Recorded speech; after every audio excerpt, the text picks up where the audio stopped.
Halo, Assalamualaikum warahmatullahi wabarakatuh. Perkenalkan, nama saya Muhammad Surya Julianto Amin dengan NPM 22266, kelas 06 semester 4 dari Untak Samarinda.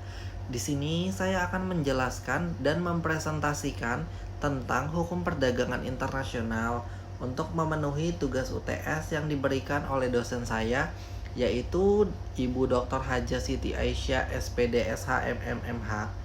Nah, langsung saja masuk ke materinya. Hukum perdagangan internasional adalah sekumpulan aturan yang mengatur hubungan-hubungan komersial yang sifatnya perdata. Nah, aturan-aturan hukum tersebut mengatur transaksi-transaksi yang berbeda negara. Perdagangan internasional juga dapat didefinisikan sebagai transaksi dagang antara subjek hukum di suatu negara dengan subjek hukum di negara lain, baik mengenai barang ataupun jasa, dan juga hampir tidak ada satu negara pun yang tidak melakukan hubungan dengan negara lain. Nah, alasannya suatu negara terlibat dalam perdagangan internasional itu adalah karena setiap negara berbeda satu dengan yang lainnya.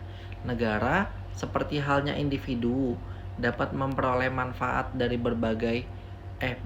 perbedaan dengan melakukan kesepakatan untuk menghasilkan sesuatu yang dapat dilakukan dengan baik.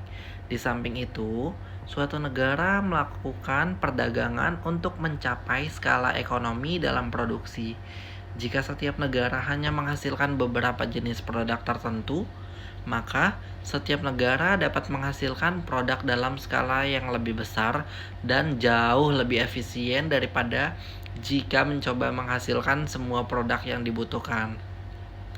Nah, apa sih tujuan dari hukum perdagangan internasional? Seperti yang termaktub dalam pembukaan piagam GATT atau General Agreement on Tariffs and Trade tahun 1947. Yang pertama itu mencapai perdagangan internasional yang stabil dan menghindari kebijakan-kebijakan dan prakter-prakter perdagangan nasional yang merugikan negara lainnya.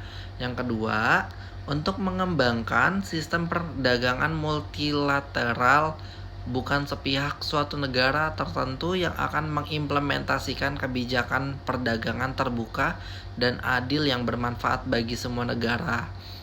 Nah, yang ketiga itu meningkatkan pemanfaatan sumber-sumber kekayaan dunia dan meningkatkan produk dan transaksi jual beli barang.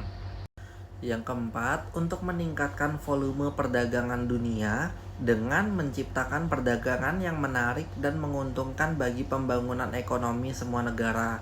Yang kelima, meningkatkan standar hidup umat manusia. Yang keenam, meningkatkan lapangan tenaga kerja.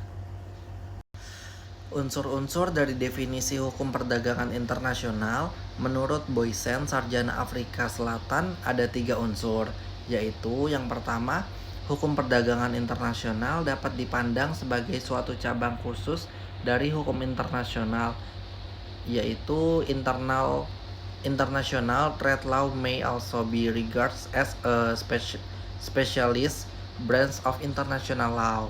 Yang kedua, hukum perdagangan internasional adalah aturan-aturan hukum internasional yang berlaku terhadap perdagangan barang, jasa, dan perlindungan hak atas kekayaan intelektual. Yang ketiga itu, dalam lingkup definisi ini diakui bahwa negara bukanlah semata-mata pelaku utama dalam bidang perdagangan internasional. Negara lebih berperan sebagai regulator atau pengatur.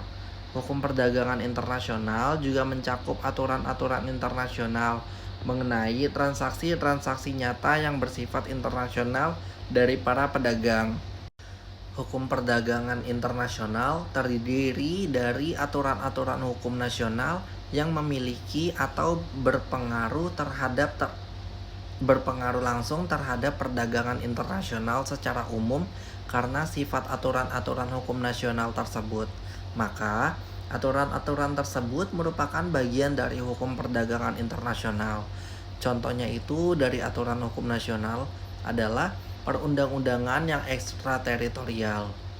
Nah, mungkin cukup sekian pemaparan presentasi dari saya. Kurang lebihnya mohon maaf. Wassalamualaikum warahmatullahi wabarakatuh.